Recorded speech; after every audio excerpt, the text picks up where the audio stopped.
This excellent medical student-led podcast is for educational purposes only and not intended to be used as medical advice under any circumstance. Welcome back, everyone. This is episode 9 of Alert and Oriented. Thanks for coming back and listening. We are excited to present another case for you guys. Things have been pretty busy, but we're excited to be here again. We have 2 new discussants with us. I'll let them introduce themselves. I'm Megan. I'm a third-year student at Rush, about a third of the way through my third year. So still getting the hang of things, but I'm excited to be here today. I'm Antonio. I'm a fourth-year student at Rush, going into internal medicine. Excited to work on this case. How's it feel to be done with applications, Antonios? It feels nice. I said now you have the struggle of scheduling them. Yeah. And Dr. Abrams is here with us. Yeah, great to see you guys. You're getting my sympathy with the well, you're through the application process. Now you're on the interview process. I know, Kevin, you have your first interview tomorrow. I do, tomorrow morning. Got to squeeze this episode in though, right? It happens so fast. Yeah, I'm looking forward to it. Just trying to enjoy the process as much as I can. All right, guys, you ready to dive in? Good luck to the two of you guys. Thank you. Megan, good luck with your clerkships. Thank you. I need it. All right. We have a case of a 33-year-old African-American male who presented with complaints of progressive dyspnea on exertion, a non-productive cough, night sweats, and a 30-pound weight loss over the preceding 3 months. All right, I can start. So starting just with the dyspnea on exertion, just kind of tackling that.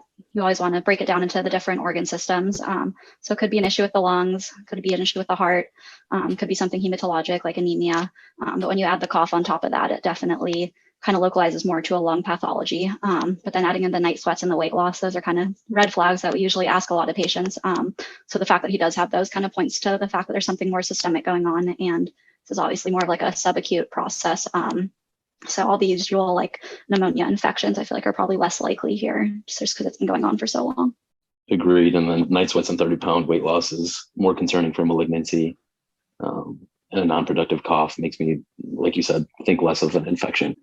Now I'm just reflecting already. Megan, you're months into your M3 year and you just broke down that differential so well, like dyspnea on exertion, tying in how it could be cardiac, how it could be something like anemia, not just focusing on it being a lung pathology, but then using the info that there's some kind of non-productive cough in the background and using that to help localize, like you said, is I think you're already off to such a strong start for your clerkship years, and I can't wait to see where things go for you. You guys ready for the next aliquot? Bring it on. So we got some past history here.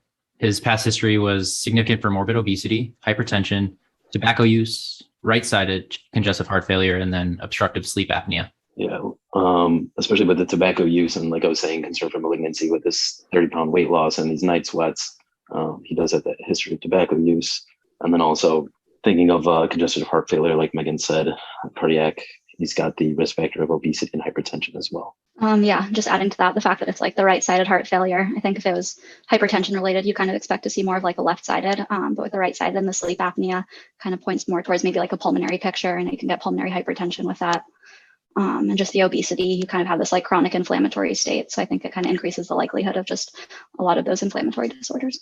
You guys made some great points there. I think focusing on that right-sided aspect of heart failure and thinking about what could cause that can help narrow our thinking. I'm wondering what you guys would be looking for on physical exam in someone you know that has right-sided chest or congestive heart failure. So I know you see more of like the volume overload, just like with the JVD and the lower extremity edema is more common when you're looking at the right-sided heart failure. A lot of times right-sided heart failure is caused by left-sided heart failure though. So like the case that they do have that, you could expect to see some pulmonary findings, pulmonary edema, crackles on exam, stuff like that. What do you think about the obstructive sleep apnea? How are you framing that in your representation of the problem? Given the morbid obesity, I'd say that's probably the most likely. But I guess you can't really exclude something like underlying structural cause that's causing it. Megan, one of the things I like that you said earlier was sort of defining this on some sort of a time course, right? Because at least I think that the time course really is so helpful in starting to sort through how you go about making a diagnosis, and it's such an important part of the diagnostic process, and sort of putting something like this into that, acute, subacute, chronic. And I realize, for very few diseases do we really, set those time limits right, but thinking about it that way and thinking about it as, okay, this is a potentially a subacute to chronic process that's going on in this person. Tempo, tempo, tempo. All right, let's go to LQAT 3. So a little bit more additional history. So 10 months earlier, a diagnosis of pulmonary embolus was made when he presented to a neighboring hospital with shortness of breath, but no confirmatory testing was done because of how overweight he was. He was treated with warfarin for 3 months. Again, this is pointing towards, with the chronic obesity, morbid obesity, thinking of more so of like we said, inflammation, depending on what their physical activity is, thinking of like DVT. But again, this is kind of more so pointing against the infection picture that we were kind of talking about earlier, and more so of like a chronic subacute condition, like Megan was saying. So just to clarify, they don't know for sure that it was a PE. They're just suspecting that it was a PE. Yeah, correct. Okay. So yeah, in a younger guy with no kind of like underlying history of any sort of like malignancy or anything, then that would make him hypercoagulable. I think that is kind of a red flag. Obviously, you need more information about like his activity level, any recent travel, smoking. I think he is a smoker. But yeah, just kind of asking all those screening questions for a DVT to kind of figure out if this is like provoked, unprovoked, and then kind of tailoring your workup based on that. Yeah, great thinking. And, it's not unheard of, but this guy's 33 and having a blood clot, pulmonary embolus at 33 is definitely a red flag that should raise our, attention towards something. One disclaimer in here also, I told you guys, this is an old case. And so I would say this case was around the time that CT, a chest CT angiogram was just coming into being. And so I'll leave it at that. For Aliquot 4, 6 months after he was diagnosed with the presumptive PE, a CT scan of his chest showed significant hilar and mediastinal adenopathy with multiple lung nodules, including at least one that was cavitating. Basic labs, an autoimmune panel, ACE level, and PFTs were normal. He didn't return for 4 months, and that's when he presented to the pulmonary clinic with the complaints I initially presented to you guys. So the multiple lung nodules is concerning for malignancy, and then also cavitating ones. Potentially TB. That's like a less likely, but always got to keep it on your differential just in case, especially with the night sweats as well. Yeah, I definitely agree. Other things kind of like sarcoid, I think maybe like histo or blasto can maybe give you some of like the hilar mediastinal adenopathy as well. I know you probably expect the ACE level to be up with sarcoid, but I don't know if that's something that can like definitively rule it out. Good thoughts. And I like how you both kind of touched on what I kind of contribute to my illness script for cavitating and then hilar adenopathy, fungal infections, malignancy, sure, bacterial infections, and then also autoimmune processes. And Megan mentioned if she was suspicious for something like sarcoid, you would expect an ACE level to be high. But you raise a good point. You're questioning, the sensitivity and or specificity of that. But just keeping that in mind is important always. Are you surprised the labs are fine? I don't know. I guess not super surprised. If it's something that's kind of been going on for a couple months, I guess you don't always expect there to be some kind of like huge lab or abnormality that's kind of sticking out at you. But yeah, I guess it doesn't really change anything too much. Right. And since we weren't like worried as much about like an acute infection, like white count and is not as relevant because we're not too concerned. So I'm not surprised that its basic labs are kind of the same. All right, Antonio, so you're on your sub-I. What are you doing next for this guy?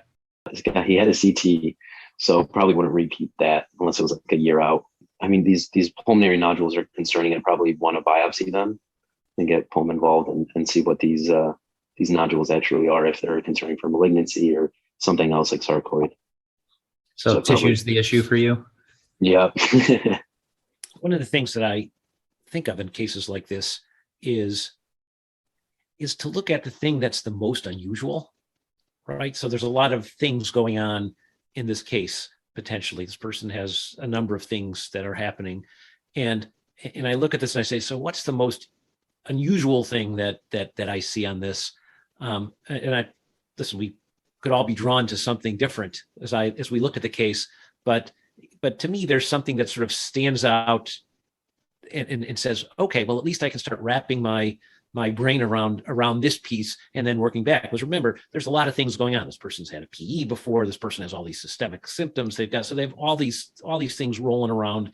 And I say, okay, I got to grab onto something. So something that happens maybe least commonly, right? And that might be the piece to at least start to hang on to. Yeah, I think for me, the cavitary lung lesion kind of sticks out the most. I don't think there's too many things, at least that would cause a lesion to cavitate. So I think that's something I would kind of go for. And also with the multiple lung nodules, you could also be concerned about cancer coming from somewhere else, like colon cancer. I mean, he's 33, so probably not, but maybe scanning like an abdomen pelvis CT and seeing if it's kind of spread to the lungs, since the lungs are a common spot. Antonio, so I'm going to challenge you here. Megan and I were actually on a session with our friends, the clinical problem solvers, on Sunday that had a case with some interesting lung findings, and they actually walked through a differential based on the distribution of findings. Okay. No pressure, but yeah. with distribution in mind, what kind of patterns do you know of, and what do they make you think of? I guess for like peripheral ground glass opacities makes me think something like COVID. Upper lobe makes me think more so of like TB. And depending on, I mean, not this patient specifically, but if it was an older patient and it was a cavitary nodule and it was someone that you're concerned for aspiration in like the lower lobe or middle lobe, kind of thinking of that pathway. What about multifocal, kind of all over the lung? Like an atypical pneumonia, if you're thinking of something like that. Yeah, you mentioned some really good things and some good prompts. Dr. Abrams, you got anything to add to that? No, the only thing I'll say is, I've heard that discussion before, and then I've actually gone looking, trying to find something that actually explains it or tells me about it. And maybe the two of you guys have found it. I have actually not found it. I mean, I thought when I've heard it before, it's so interesting. And then I'm like, okay, who made it up? I don't know. I'll pull something up and maybe we can work through it. Okay. I figured you'd have a schema. I was going to ask you for a schema a few minutes ago anyhow. So the schema is kind of based on the distribution being either random, perilymphatic, or centrilobular. Okay. So I think my understanding is random is associated with hematogenous processes, so stuff traveling in the blood. Okay. Centrilobular is the plumbing directly involved with the lungs. So it must be like through inhaled particles, viruses, respiratory tract infections. You mentioned like aspiration. You said very specifically like middle, lower lobe. That's because of what we know of the lung anatomy, right? Like we know that right main stem is going that way. And then the interesting one, I think, was the perilymphatic distribution and how they associate that with being inflammatory stuff or malignant processes that aren't spreading hematogenously, but using the lymphatic system. Yeah, like I say, Kevin, I've looked for the paper they got this from. I've heard them describe it, and I'm like, it sounds great. I just don't know where they got it. Yeah. You guys ready for aliquot 5? Yep. Mm-hmm. So on physical exam, he had a temperature of 99.6. Respiratory rate was 22. Blood pressure was 110/80. He was saturating 97% on room air. His BMI was 48.7. There was no JVD. Lung exam revealed bibasilar crackles. Heart sounds were distant. Normal S1, S2, no murmurs. The rest of his physical exam was unremarkable.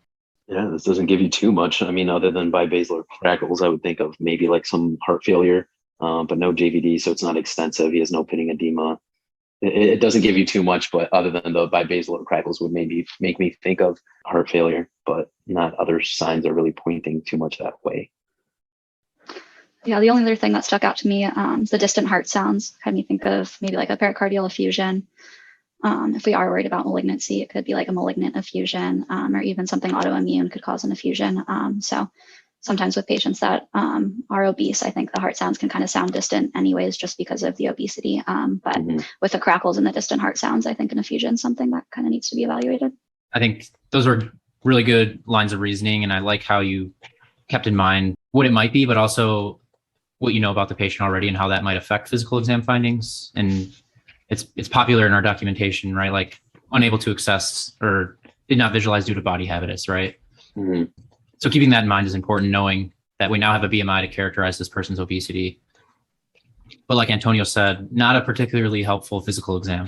I like to ask this of our discussants, sick or not sick? Not too worried. I mean, he might be sick, but like in the acute phase, no. Yeah. You feel like you have the time to kind of think through things here. You're not worrying about, grabbing getting ready to intubate this person or starting him on pressors. Yep. Especially on room air, 97% is making me less worried about it, even with the crackles. I was just going to say his blood pressure. I mean, 110/80 isn't super low, but For a guy his size, I think you would expect it to be a lot higher than that. Maybe for most people, it's not hypotensive, but for him, it could be like a relative hypotension. So just something to keep in mind. That's a good point. The other thing I want to say is, really your physical exam is the first diagnostic test that you really do. Mhm. And again, as you guys say, it's sometimes, certainly in people who are markedly obese, it's tough to do. We're not good at it. I'd say that. Mhm. And therefore the value you get out of it, might be less. And, if you really think about this in a sort of a strict sort of, EBM sort of diagnostic testing thing, the likelihood ratio associated with this guy's physical exam is pretty close to 1. Mhm. I know this, we've said it wasn't all that helpful, but what's your differential looking like now, guys? Still thinking of malignancy, potentially heart failure exacerbation, but less likely because of there's no need for oxygen requirement and no GVD, no pitting edema. It might just be the start of it, but less likely so, but more so malignancy. Yeah, malignancy. I think TB is still on the differential, and then now still other kind of inflammatory conditions like sarcoid and things like that. Yeah. All right, let's go to the next aliquot. CMP, normal. CBC was only remarkable for a white count of 11.2. The ACE level now, upon recheck, was slightly elevated. They did a PPD that was negative, and his sputum smears were negative for acid-fast bacilli. They did repeat that CT and showed that the dominant cavitary lesion had increased in size, and then there are now 2 new cavitary lesions. The lymphadenopathy has persisted, and there's numerous reticulonodular densities. There's clearly something going on in the chest here, and something that's kind of changing. It seems to be pretty rapidly, and these new cavitary lesions, it's obviously progressing pretty quickly. So I'm not entirely sure what it is. I don't think it really fits with a malignancy. The TB test being negative, it doesn't really fit with that either. I don't know a lot about ACE levels. I keep thinking sarcoid when I see that, and now that it's a little elevated, I guess that's still in my mind. I don't know if like basilicosis and borreliosis and all those diseases that I learned a while ago and kind of forgot about. I don't know if those kind of paint this picture either. But yeah, I'm not entirely sure right now. Yeah, I agree. I'm not sure. I'm not too familiar with ACE levels other than for sarcoid. I'm not sure if it's something like a D dimer where if there's inflammation, you could have like a false positive or, falsely elevated ACE level. But now that he's got a white count that's increasing and an ACE level that's now elevated, points you towards some kind of inflammatory process going on, and less so like rapidly spreading malignancy because it's not as common. So we have new cavitary lesions. Right. And we talked earlier about how that's kind of the weirdest finding that we can kind of set on. Just keeping in mind his overall picture and then framing it with these new cavitary lesions. Does that point towards one thing more than another? I mean, the TB is kind of almost ruled out with the sputum. So, I mean, that was the one that I was going towards. What's your representation for TB mimickers? That's a great question. I mean, like we were talking about like blastohisto. But again, not as concerned. He doesn't have like a fever. I'm just not as concerned from like an infection standpoint. Yeah, I know Klebsiella is something that likes to cavitate. That can look like TB. I don't know about like aspergillomas or something like that. Getting a little esoteric here, but yeah, I'm not totally sure. I think definitely aspergilloma was something that didn't initially come to my mind, but that's a great thing to bring up. And then Klebsiella pneumonia absolutely can cause cavitary lesions. I don't think his picture kind of points towards that because someone with Klebsiella pneumonia who's having cavitating lesions is going to be pretty sick. What you did bring up though, the pneumoconioses was interesting, and they could certainly present, with findings like these. And I think in the right, occupational exposure, environmental exposure history, that those would be worth throwing on the differential and considering. Why don't you guys tell me what your next steps would be and then what you're most suspicious of at this point? Yeah, I think I'm still going to stick with the biopsy because I want to know what's in these lesions. And I think that's pretty much going to be the only confirmatory thing that I can think of as of now, which is really going to show me if this is like an infectious cause or a pneumoconiose, one of the pneumoconioses or something like that. And just seeing the pathology from the biopsy. So I'd really want to stick to the biopsy. Yeah, I agree. I'm not sure in terms of the testing for like a lot of the pneumoconioses. I don't know if we can get more sputum culture. I know he doesn't really have a productive cough, and the sputum cultures aren't always like the best test to get anyways. So I think that kind of going right to the source and taking the tissue and seeing what's there might be our best bet. All right, let's go to the next aliquot. So bronchialveolar lavage, smear, and culture were negative for AFB and fungi. A transbronchial biopsy revealed non-caseating granulomas. Prednisone treatment was started. A repeat chest 4 months later showed a disappearance of all cavitary lesions and a decrease in size of the mediastinal adenopathy and nodular lesions. The patient was now completely asymptomatic. He noted resolution of all his symptoms. Megan was right. Let's paint the picture. What are your reflections? Go ahead, Megan. So yeah, he's this 33-year-old guy, history of morbid obesity, hypertension, right heart failure, sleep apnea, coming in with the shortness of breath. That was his chief complaint. Okay. So yeah, history a little concerning for like PEs in the past. Exam wise, nothing really focal except for these lung crackles. And then his labs only notable really for this slightly elevated ACE level. On biopsy, we saw these non-caseating granulomas, and all the TB workup was totally negative, and complete resolution of symptoms with prednisone. So yeah, pointing to an inflammatory process. I think sarcoid, really good response to steroids, which is great. That was a great problem representation. I think you highlighted all the salient features. And, if I hadn't heard anything about this case and that's all you told me, I feel like I knew exactly how you were thinking throughout. Dr. Abrams, anything you want to add at this point? Yeah,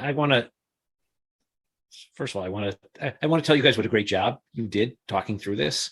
And I want to say, although it was a long time ago, I actually remember going through this case.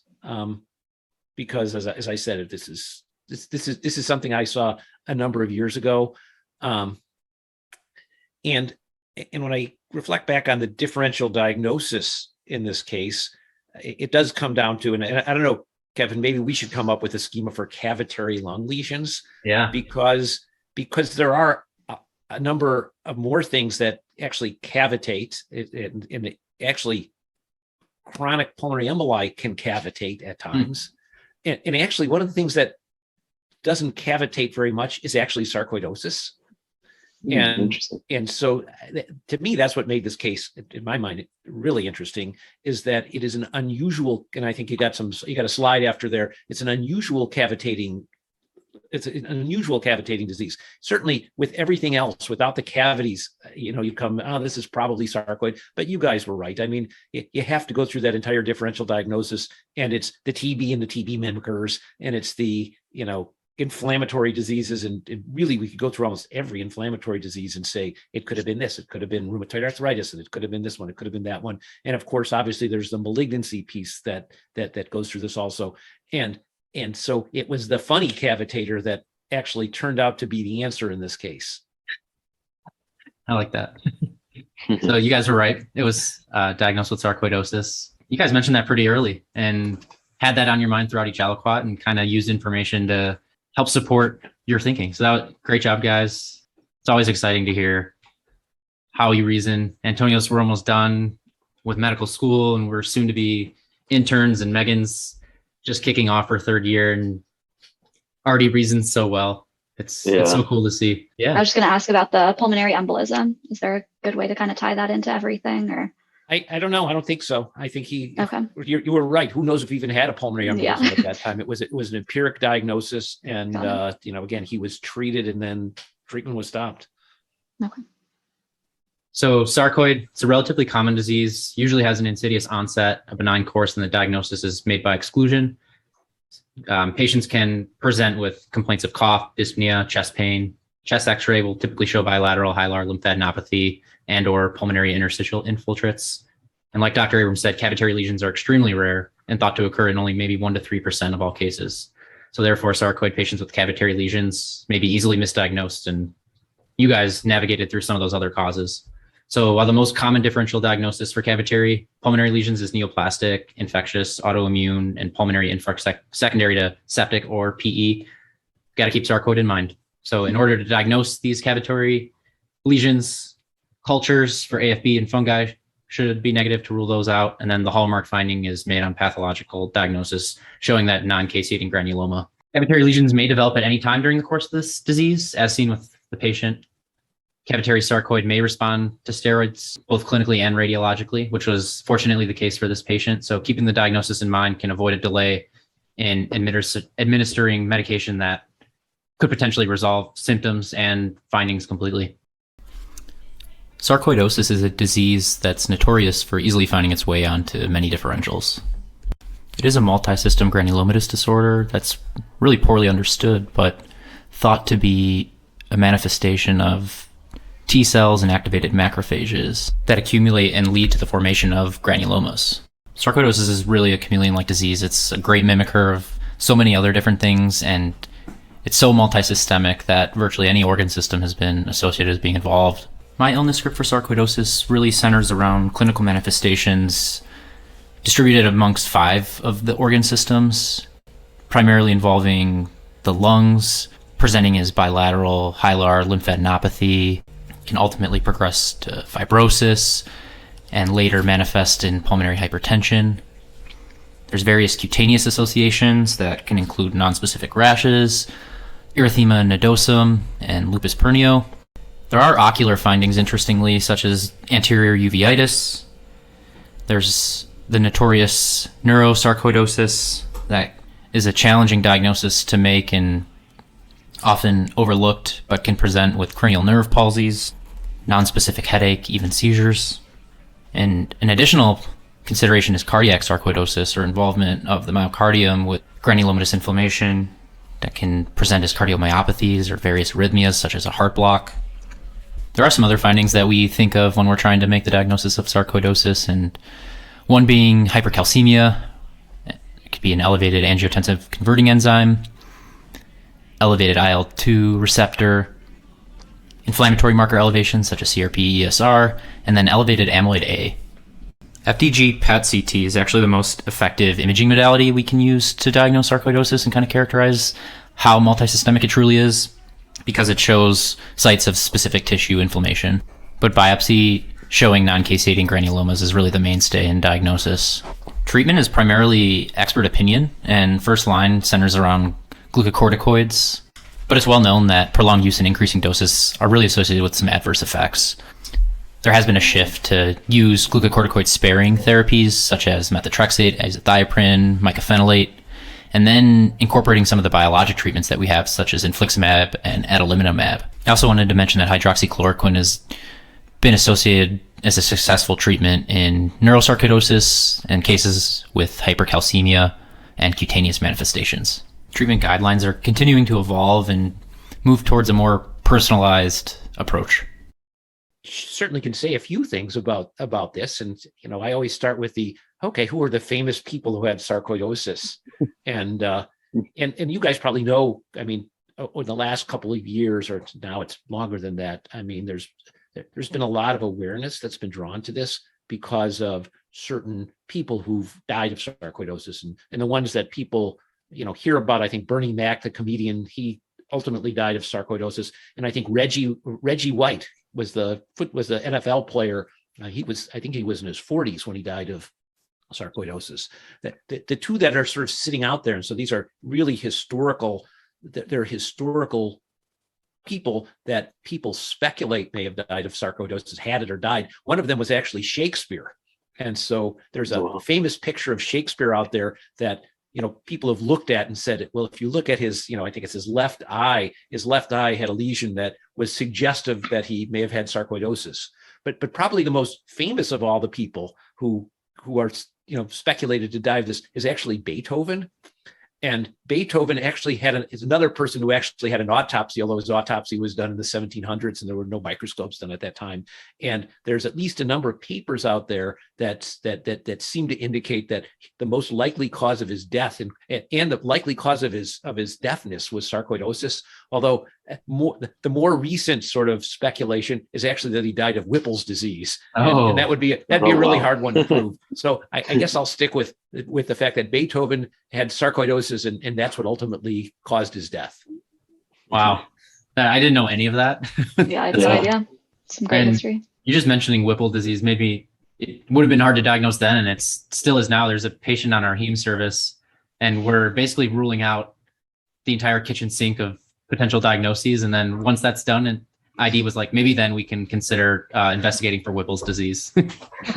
And Dr. Abrams, I think you definitely coined the title of this episode with the funny cavitator. I like that a lot. Well, thank you guys for coming on and discussing and showing off your clinical reasoning. I hope you had fun and that everyone listening enjoyed the case. Yeah, thanks so much for having us. It was awesome. Yep. Thanks for having us. Got to learn too. You guys were, as usual, you guys were just fabulous. Thanks again for listening. Person, time, and place. See you next time.